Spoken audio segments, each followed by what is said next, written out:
this area right here, and you can see that we have a little cursor here that's not moving super smooth, but a little part of Saguache County, so it's included in the district because of how the district was formed in 1978 to provide TV to the district. And so within the district, we have two sub-districts. We have the North Sub-District, which is basically the fire protection district. And then we have the South Sub-District. And so we collect money through property taxes, real estate taxes, for personal property and for businesses. And our budget for 2026 is about $2.8 million. And so district-wide, so within the entire district boundaries, we collect a 1 mil tax. And that generates about 1.3 million. And it covers administration, did cover TV operations, still does for a little bit. And then the recreation costs for the district. And then in the North Sub-District, we collect an additional 2 mils above the 1 mil. And we got that additional 2 mils from a ballot issue in 2022.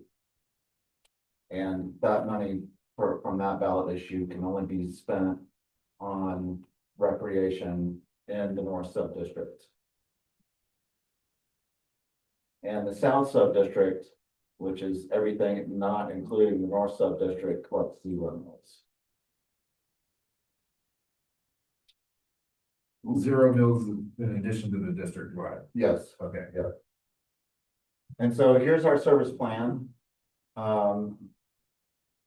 It covers TV, and then in 2001, the service plan was amended to cover parks and recreation service.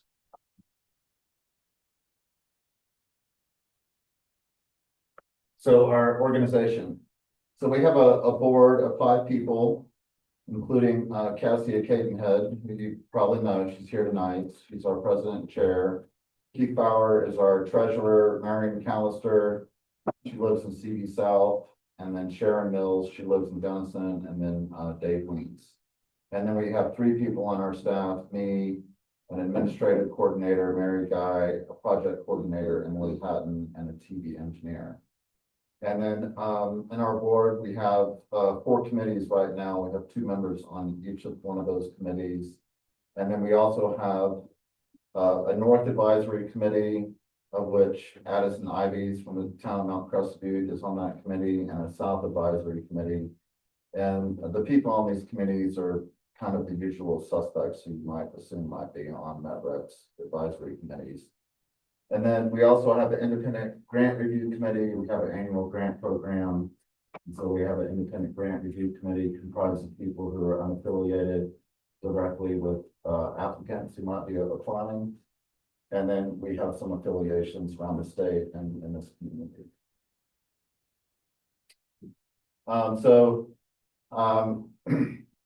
The district has passed 2 ballot issues since I became involved with the district in 2016. The first ballot issue was for 7D, and it was one of the most unsexy ballot issues of all time.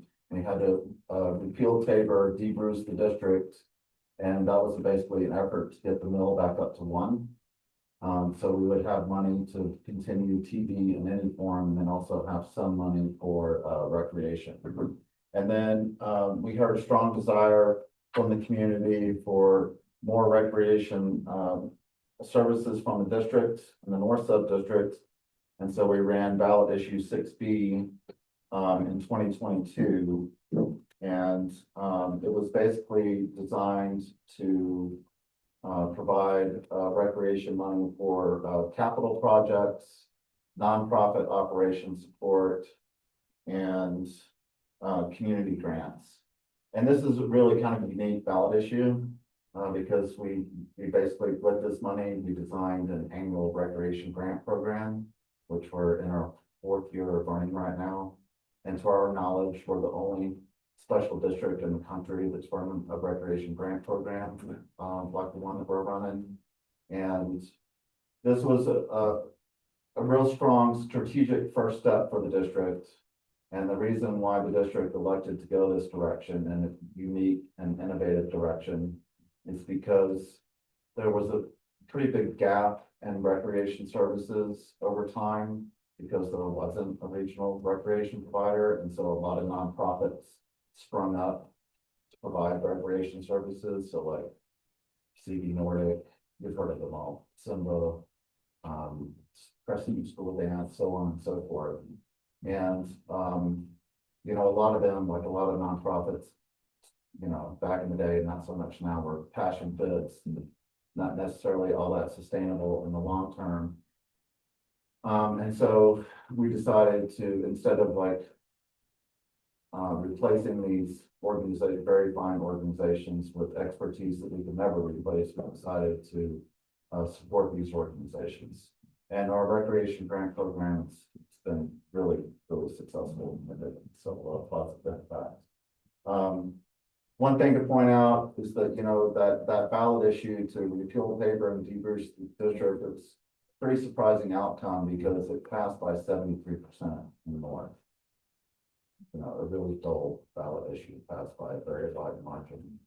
And then ballot issue 6B passed by 63% in 2022, which was, you may remember, was really tough election year. So I think there's quite a bit of community support for the district. So here's our budget. Broken it out by total budget, which is the black line, the TV translator portion of the budget, which is the blue line, and recreation. And you can see over time, the budget was pretty flat. And that was because of Tabor.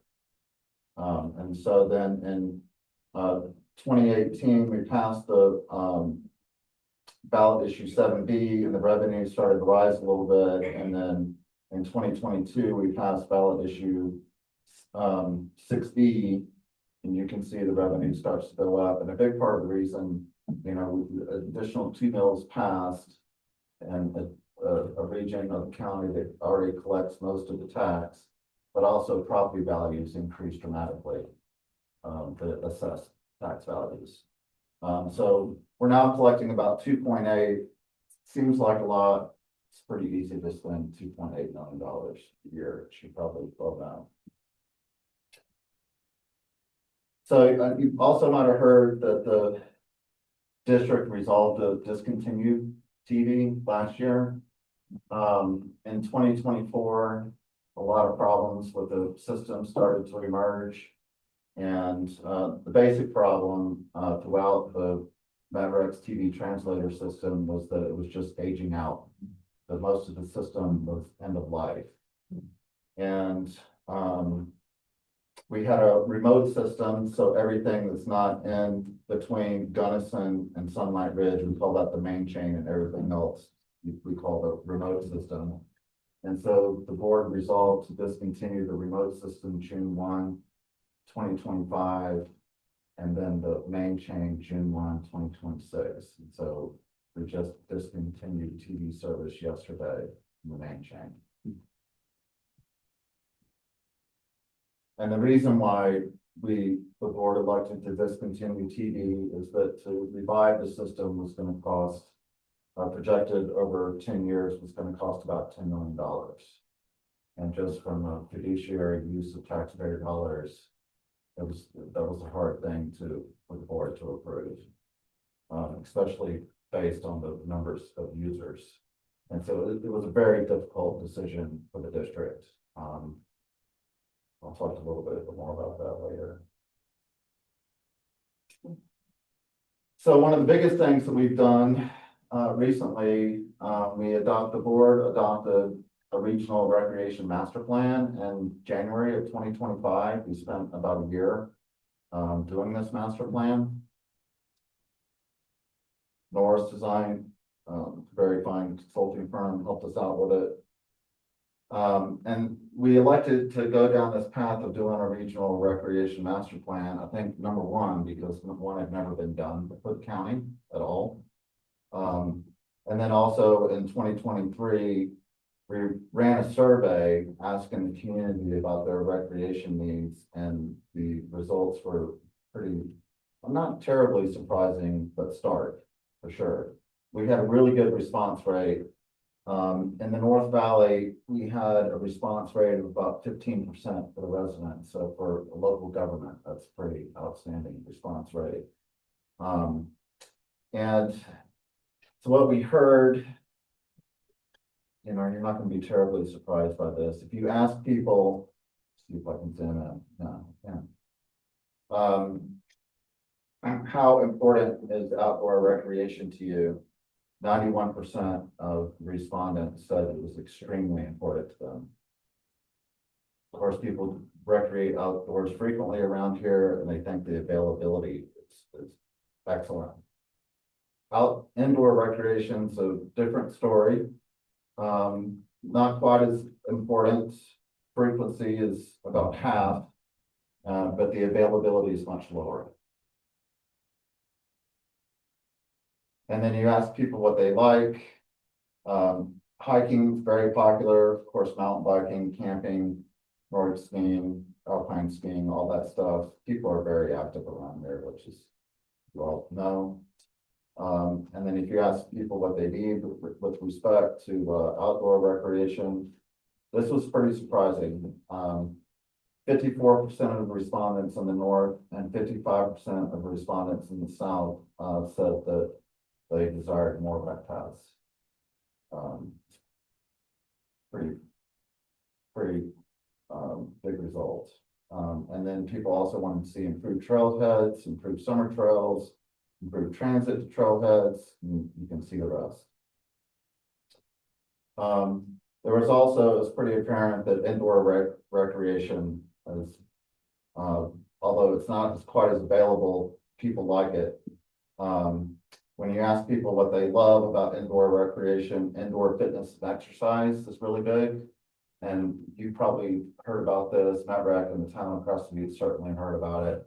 With the potential closing of the Elevation Gym, the indoor community has started showing up in meetings. So like, what can we do about this problem? And from what I can tell, even with the Elevation Gym being open, there's a gap in indoor space for fitness and exercise in this part of the valley. Well, also down south.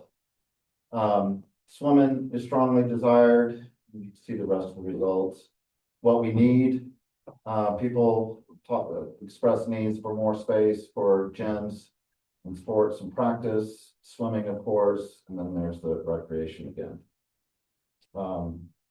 And then we asked people if it was important to do a master plan, and there was a pretty strong agreement that that was desired. So that's what we did. So we ran the Norris Design, they ran their own surveys and in-person community outreach. And this was a pretty fun one, interesting one. So at the live events, they gave people at the events $10 and they asked them to spend it on what they wanted the most. And the thing that popped out almost twice the rate as anything else in the second place was recreation connectivity. And that's code for rec paths. And then aquatics, indoor recreation, you can go on down the list. We asked people what their most vital needs were. You can start to see a pretty strong theme here. Which three outdoor amenities would be most vital to the community as a whole. So overall, it was rec paths, soft surface trails, and multi-use fields. In the north, it was rec paths, multi-use fields, and soft surface trails. In the south, it was rec paths, soft surface trails, and winter trails. Feel free to stop me if you guys ever have any questions. I didn't know if you wanted us to meet with you. No, go, sure. Yeah, go for it. It's work session. What's the difference between, it looks like rec paths are under, like, not even including soft surface trails, rec path hardened all weather trail and rec path hard surface? What's the difference? So paved versus like gravel. Oh. Yeah. Okay. It might be too fine of a differentiator, but it was their survey. Okay. Norris Design. Okay.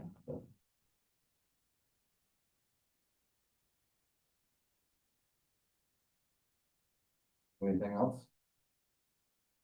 I'm so familiar, but no. We can go back. Oh, wait, till the end. Okay. It's cool. Indoor most vital, overall fitness areas. Lap swimming, warm water activity pools. In the north, the people have been asking for a pool for a long time up here, so it's not surprising. It's number one and number two. And then a multi-activity gymnasium. In the south, fitness areas, after-school activities, and a teen zone. The city of Gunnison is doing their own master plan right now, and they got very similar results.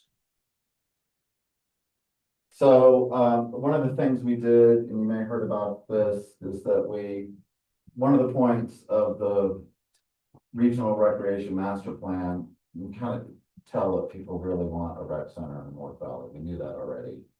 And so one of the main points of the plan was to listen to what people say they needed and then to price it out and to show the community what it would actually cost to provide what they say that they need. And so we priced out 3 different options. So a base space is basically just a multi-use gym and including some other things. Then a base space plus aquatics, then base space plus aquatics and an indoor turf field. And so you can see those prices so just for the base space, this was in 2025. Total cost is about $38 million. Calculated as though it's $29. Correct. Yeah. Yes. Base place plus aquatics was about $70 million. And then base place plus aquatics plus the indoor turf field, a little over $82 million. And Derrick, did you guys get into the cost to run the rec centers or just the cost to build? We did get into the cost of it. It's not in this presentation. It's in our regional plan, Okay, which I've provided before and will do so again after this meeting, okay, via email, which you can distribute. And the majority of the operations is planned to be covered by the programming costs. okay. That's not how most rec centers operate. Yeah, I'm just going back to years ago when we did our rec center survey. Uh-huh, The DDA could afford to build it, but they couldn't afford to run it. yeah. That was where Mount Crested Butte struggle was. We could build it, but we couldn't afford to run it. So I was just interested in that.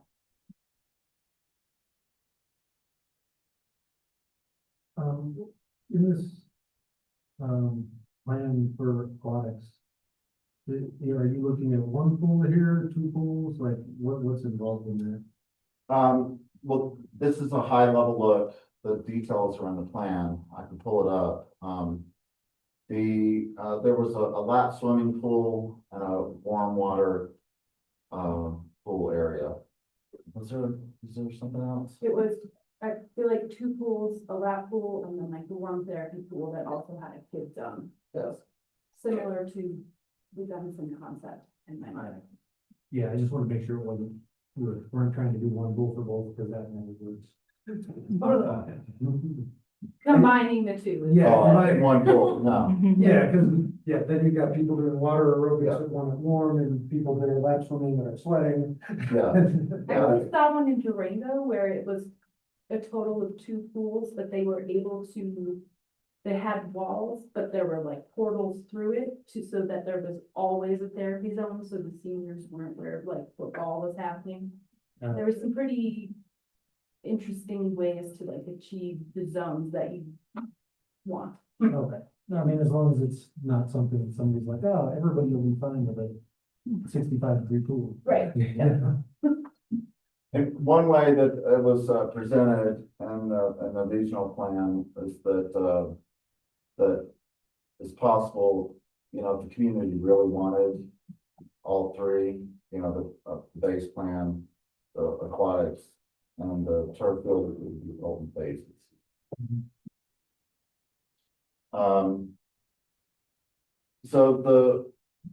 we added a rec path needs assessment to the regional plan.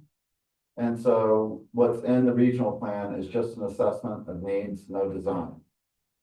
And so this is the major needs that were identified in the north. And, you know, you've all heard about the CV to CV South. We have the Deli Trail, there's desire for improvement in that. Improvement in the rec path going out to Brush Creek to Buckhorn. And then from the town of Crested Butte up to town of Mount Crested Butte, there is a great rec path, but continuing that all the way out to Snodgrass. With some identified need. And then also, Gotham, sorry. It already goes, yes. Yeah. And then, improving the roads so people could more easily get out into the trailheads out, Washington Gulch, Slate River and Public. How were these needs identified? Was that just like looking at stuff and saying, these are the places we can put rec paths? Or was there feedback from? There was, surveys that were sent out, discussions with, like the trail organizations. But the best feedback that we got was from the live,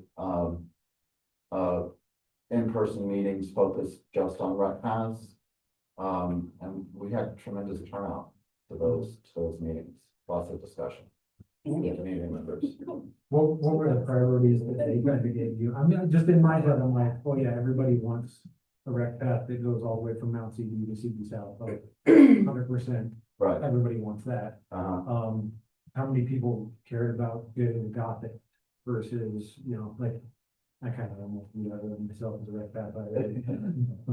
There was strong desire, Was there? and that's why it's highlighted in yellow. Okay.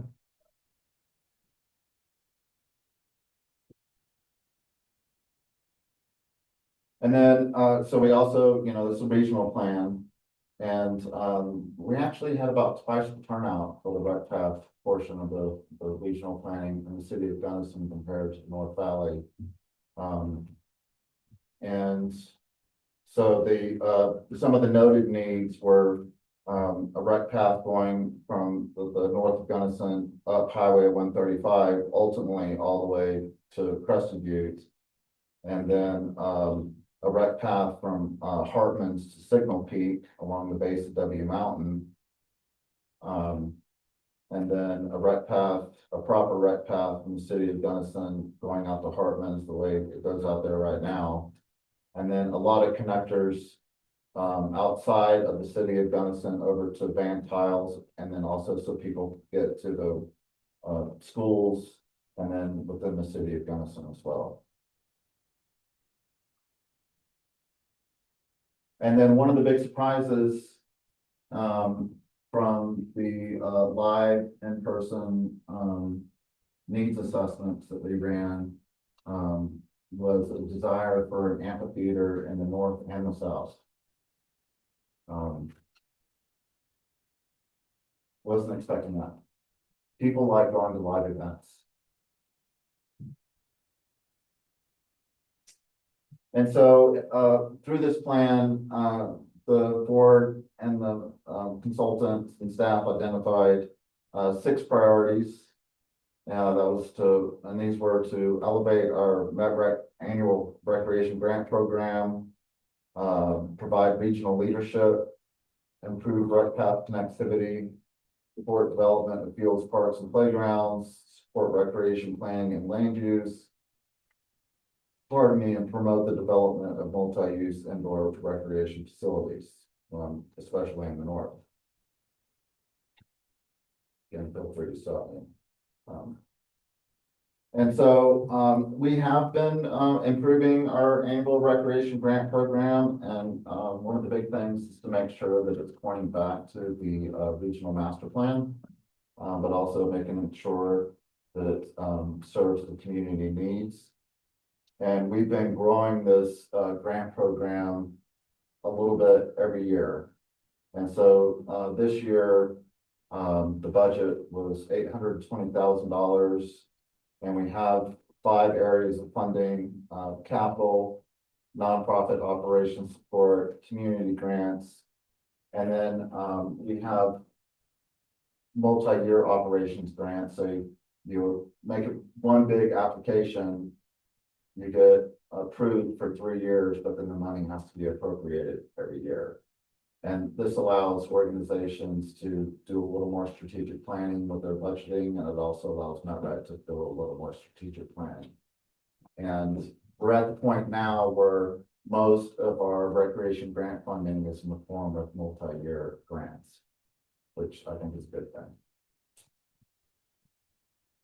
And we just awarded the 2026 recreation grants in the past meeting, and the board awarded, I believe it was $845,000 to these community organizations.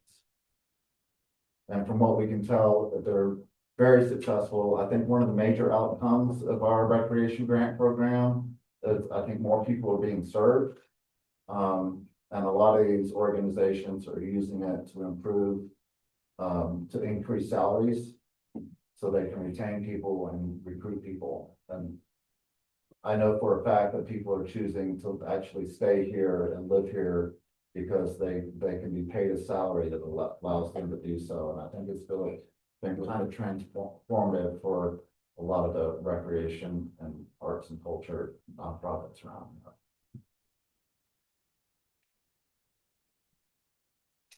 So I included the 2025, and I sent this out. We hadn't awarded the 2026 Recreation Grant Program awards, just to give you a sample of what's being awarded. I won't go through all those. And then I wanted to talk a little bit about MetRec's initiatives that we've been focusing on in 2025 and 2026. We've focused on fields, parks, rec paths, and we continue to focus on TV, even after discontinuing it last year. So we did discontinue, the board did resolve to discontinue TV. Despite that, we still kept trying to see if there were alternative ways to continue it at a lower cost. And so we spent almost an entire year creating a Denver direct feed for TV over the internet. And it was basically an experiment. We'd never heard of anything like this. We had a really awesome TV engineer who was willing to try it. And we tried it, and we got part of it to work, but it didn't look like it was going to be sustainable. And so we decided we wouldn't be able to continue it, which is unfortunate. We tried really hard. One of the big things we did last year was to help support Crescent Butte Community School development of their soccer fields and playgrounds. Initially, it wasn't even clear whether or not the community school was going to have any soccer fields after the renovation. It wasn't in the first set of plans to keep that field. And so we worked with them over time, and they decided to keep it, turn it, and Leslie, the superintendent, Dr. Nichols, was just outstanding, fighting for a field with the community and the board, and making it happen. And their board and MetRec, well, their board decided to move forward with it. The total cost is $3.5 million, and MetRec contributed 1.3 to the cost of the development of the field. And I don't know if you've driven by that field, seen how many kids are out there. There was a dearth of field space for practice, but since that field can be divided 3 ways, sideways, and can be used almost all the time, it's really alleviated a lot of the programming problems that they were having, scheduling practice, stuff like that. And as you know, the soccer program is doing great. And then we also decided to embark on the Crescent Butte South shared use path, 100% design. The county did a 10% design and MetRec helped support that through STORE. I think that was 2023 or 2024. It wasn't clear that there was a way to move that forward with the county. And so since we saw the strong desire from the community for rec paths, we decided to help with it. And we've engaged a really fabulous recreation consultants. We're in negotiations right now, but we anticipate we'll be starting on that 100% design and probably in July, might be August. And it'll take about 2 years and it'll cost over $1 million for the 100% design. But the firm that we've engaged, they've been working with Breckenridge, Aspen, Durango for decades. They finished up those rec paths. They were looking for another big project. And they're confident that the rec path needs and desires of our community are just as deserving of federal and state support as any of those communities they've been working with. And so hopefully things will work out. We'll get these things paid for with as much external money as possible. And right now, who knows, fingers crossed, knock on wood, there's nothing really stopping us from doing the CBD South 100% design. So we can design it and then hopefully get it paid for, find the money to build it while we're doing the 100% design and start building that thing and delivering on what the community wants. You mean no easements or things like that? Where it's gonna be mostly in the CDOT right away, there are problems, but I think we'll be able to overcome them all. When, the design will take $1 million or the construction will? Design will take over $1 million. It'll probably, it'll probably cost about 15 million to build. I had this similar reaction, but when The engineering, you look at the RFP, like there's a lot of wetlands, retaining walls, utility relocation, like it's not just a trail, it's far more involved. highly engineered, and it's gotta be integrated with the roundabouts. They're gonna be built. Yeah. Irrigation's a major problem.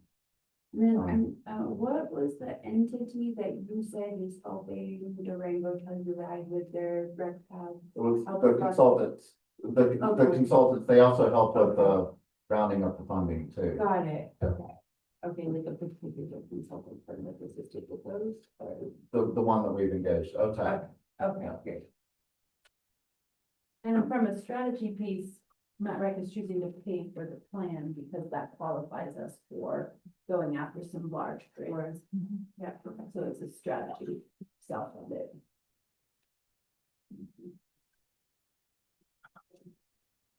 Other initiatives we're looking at is a pocket park in Ohio City. I'll make sure I leave time for questions. Oh, I'm going up instead of down, pardon me. And then, you know, one of the main priorities that came out of the regional plan was the master plan was to do a proper regional rec path master plan. We elected to hold off on that. We only have so much money and to take action on CBD South. But I think could very well be that we're still hearing a need for a regional rec path master plan. And so I think that'll be coming potentially around the horn. We'll see what the board decides. And the overall vision that we've heard from the community, it's surprising how many people have this vision. You ask them what they want and how many people say the same thing. They want a rec path. Generally, they'll say from Gunnison to Crested View. The more, when people get down to specifics, they mean from Harbins to Baltic. Heard it over and over again. So one of the initiatives we're taking is to start working on the pieces of that. So we're working with the county this summer to repave parts of the asphalt rec path of North Gunnison. We'll be doing that this summer. And we're talking with the Forest Service about projects that they desire. And well, that's about it. I'd like to open it up to questions. I guess I want to open up to your questions, but I also would like for y'all to think about, you don't have to answer it right now. We're not going anywhere. We'll be back. You know, what role do you strongly desire from MetRec?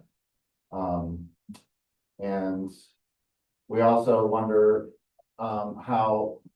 what role you would like for MetRec to have conceivably in the corridor planning. So obviously rec paths and the rec center in the north are gonna affect that corridor planning. And, what have I not talked about that you might be curious about? So with that, I'll stop. Some questions that you have. The idea with the North Gunnison Rec Path, that's like to connect to, essentially connect to Shady Island, you get all that. It's an existing rec path. Asphalt's like 20 years old, so we're just repaving it. Okay.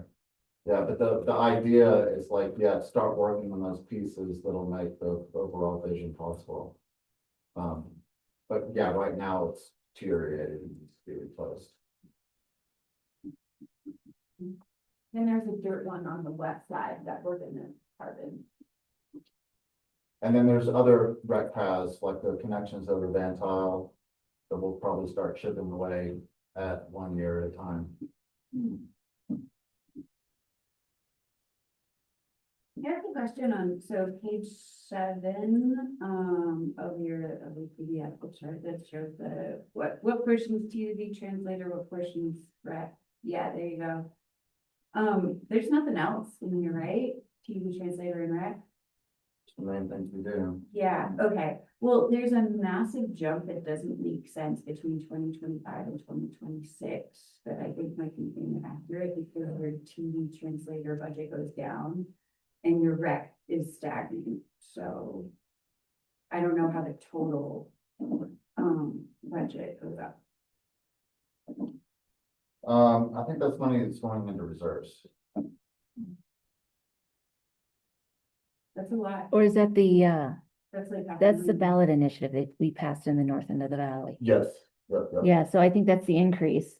Is that what you're looking at? No, I The keep saying ballot the blue initiative? line and the green line don't add up to the black line. Oh, okay. Money going into reserves.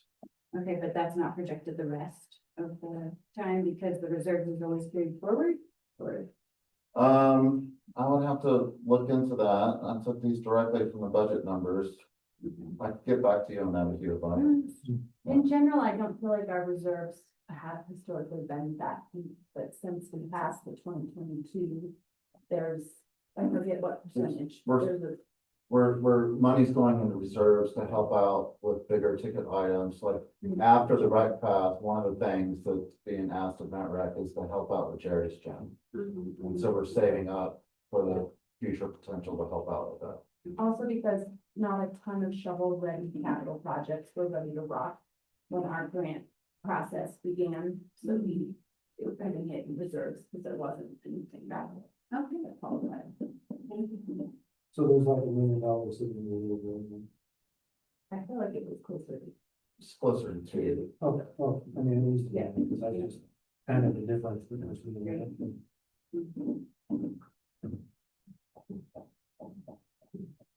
I had the chance to speak with Derrick a little bit before the meeting, but I mentioned to him that, town has been working on for some time trying to improve the crossing at the sewer plant, the right path crossing at the sewer plant.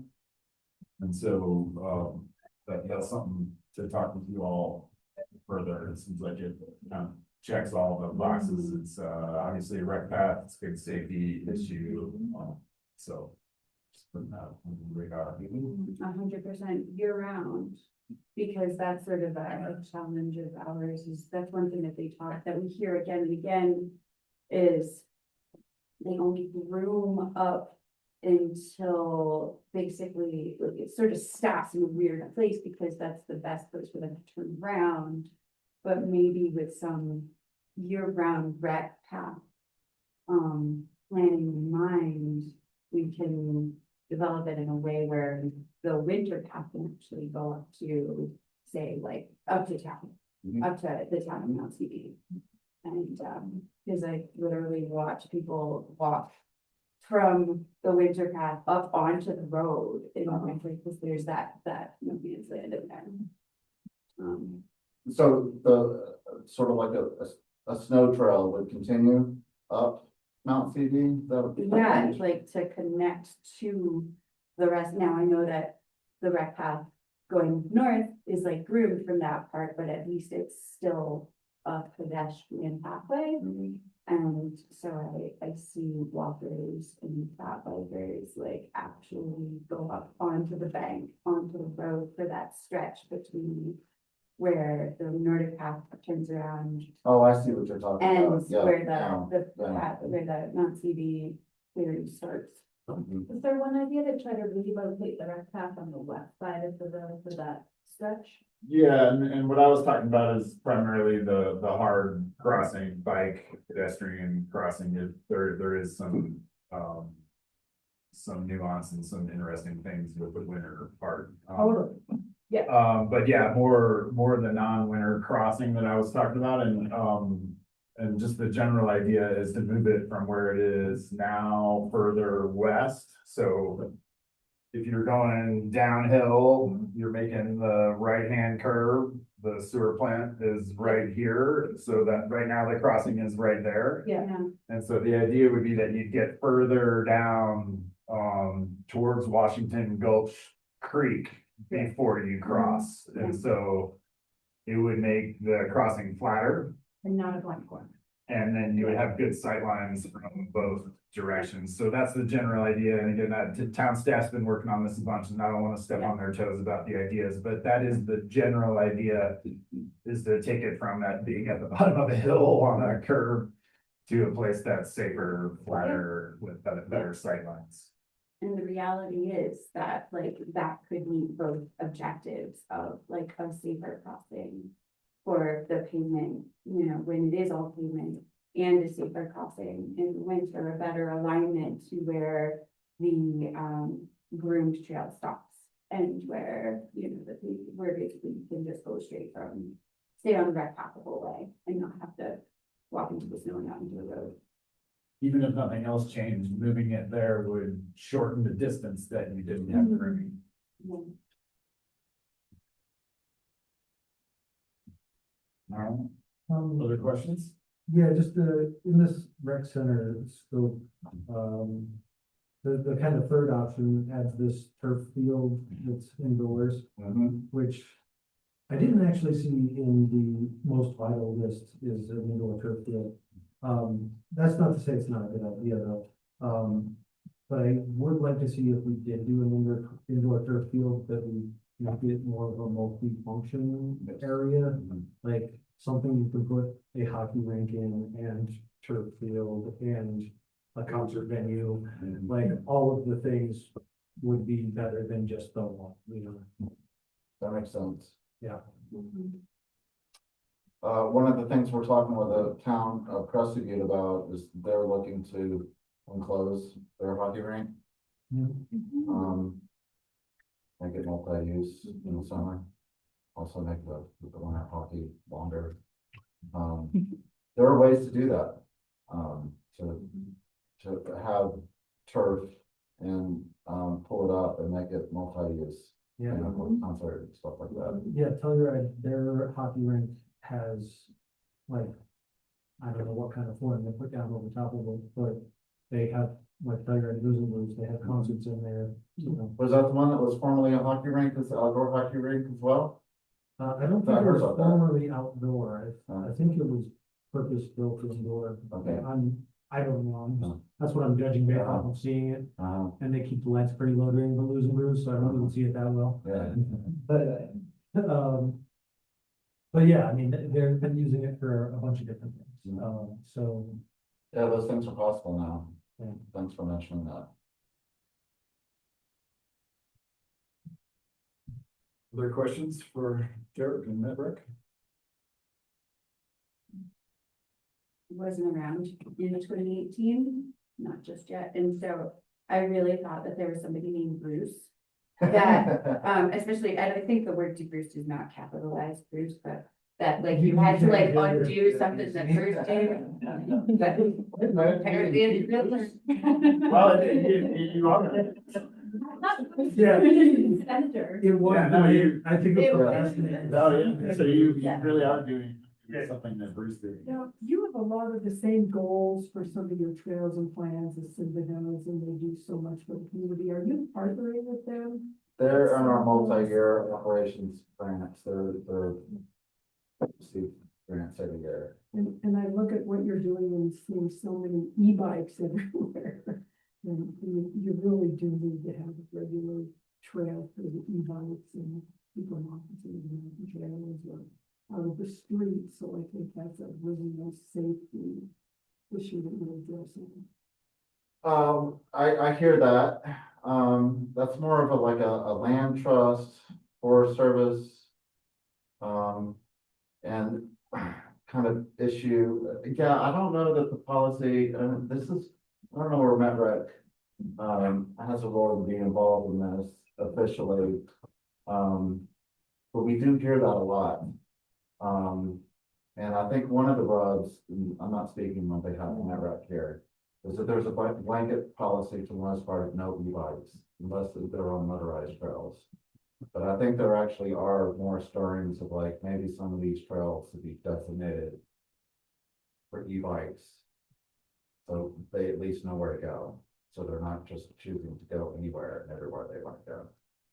Good point. When I reviewed your master plan, some of the synergies I would throw out there were the concept of pocket parks in Mount Vista View. The Ohio City one, I think MetRec's gonna learn a lot on. Because it seems like you need a park to be on town property so that the indemnification thing works. And as a Mount Vista View resident, I'm like, there's one example that I think it's like a HOA park by San Moritz, for example. I think it's for just San Moritz, but I don't know if you could upcycle that into your desired pocket park idea. That idea, and then the rec center footprint, if I remember, was 7 acres, 7 to 12 acres, depending on its size. I don't know where you see parcel F going. The Beery Wit Center. Mhm. Yeah, so you guys planned it, but you guys got pretty far down the road on planning a rec center. We got all the plan, I believe we got all the building plans and everything. And then, like I said, once it was determined we could build it but not fund it, Well, this was the arts, very wet was. art. that, yeah, so it was in the same area. Okay, So yeah, the rec center was what they studied first. And then when we decided we couldn't make that happen. Eventually, the DDA, they switched to the Beery Wit Center. And since the Beery Wit Center has folded, the DDA is kind of, And that was coming on at the same time that the Center for the Arts and CV was being. and we were struggling with that So too, we yeah. had there were two art centers sort of in the Mhm. works and, Has the rec center come across the, It hasn't come back Sure. up with It the hasn't come DDA, back up. not with the DDA. people are beginning to talk about where a rec center should go in the North Valley if one, if the community desires one. And it's probably too early to talk about that. I haven't heard a lot of comments about it being in town office to you. Mm. yeah, I mean, if you all have a spot in mind, you're doing that. Well, no, what I was gonna say, I don't wanna get over my skis on like where people are talking about at this point yet. I think it'll come out through the corridor planning. Yeah, I think that's the time to discuss it. just an example of like a regional problem with a regional solution that a municipality could choose to adopt and have in its boundary, if it so shows. well, and Derek, we do have a new community development director, Maeve. As I mentioned her to you, she's barely started. But once she gets caught up, it wouldn't be a bad idea to reach out to her to talk about it too. Okay. And Gary Kaiser's ear, he's the chairman on the DDA. And he's been on the DDA forever. Not quite since the beginning, but pretty darn close. Yeah. Where was that original rec center? It was gonna be in the dirt parking lot, just north of Willard, where the parking structure is. Gothic construction. Yeah. Yeah. Right in there. They used to set up a tear down yurt style. couple of years, we had the, That's what was that thing called? So, It had a special name. We're I don't It was remember. something. Off the top of my head, I don't. It was really cool. Yeah, they did a bunch of like live music and food. Yeah, They it was, played with that, and then it was really neat. apparently, and that kind of, I think that's what spawned that usage of that spot. But Actually, now it was the reverse of that. When the Beery Wit Center failed it. was sort of up and coming, they got that out there to promote it. That- Yes, yeah, you're right. And I think, correct me if I'm wrong, but since that time, change of ownership is, we own RC1, but RC2 was owned by the Mullers at the time, and now it's Vail Resorts owned. And so there was a local representation for that other parcel of land to combine the two lots. I would also say there was the treehouse play structure. Oh, I missed that. Yeah. And since, I'm wondering if there's a way for MetRec and the DDA and Mount Crescent View to return some sort of playground. The to kids base miss area. that. That's a great idea. Well, it's interesting too. I noticed, Those are the superstructure. That's where they park is it a Toyota truck? Yeah, okay, yeah. Vail just repurposed that area. They moved I don't know. Trampoline thing. Whatever the jumping Yeah. thing is, they moved it from that high point over, and now the high point is all like, picnic benches and Okay. stuff. So even they've Is that changed new that this year? spot. What's that? Is that new this year? I just moved noticed down it there. like a Oh. few days ago, being up at the base area. Interesting. Yeah. I think it would draw families there because in addition, like everything Vail has going in the summer, as a mom of a fifth grader, it's one kid at a time, so you're just pretty consistently waiting in line for all the different things, which maybe has like a legal strategy, I don't know. Well, it all has fees too, right? To pay to play on all those things, whereas the treehouse was the free. Yes, Yeah, that was put in with a partnership with the Children Trailhead Museum. yeah. Yeah, and they actually own that. Yeah, so and the they- DDA. They would like it back. Someone told me. it was in- It wouldn't, CBMR, so Vail has Yeah, it. they say that, They claim it's not safe anymore. Yeah, that's what I heard. oh, they play. Good business to say the least, so they're not- Anyway, I think you would draw more people to the base area, especially in the summer, if you had. Yeah, there'd be some synergies with events at the base area too. Yeah. Totally. Just like CB has, the art center has the playground Yeah. from them for Alvin. Totally. Yeah. And I've now checked out the new park that was in Mount Crescent View and MetRec partnership right below us, and it's awesome. Mhm. Yeah, You can- yeah, Grand opening next week. We will be there.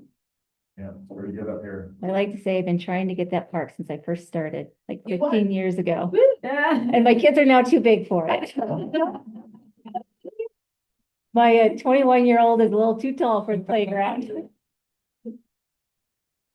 Oh, that, sounds like Tiffany knows where all the bodies are around. Some of them, not all of them. She's been here for a while.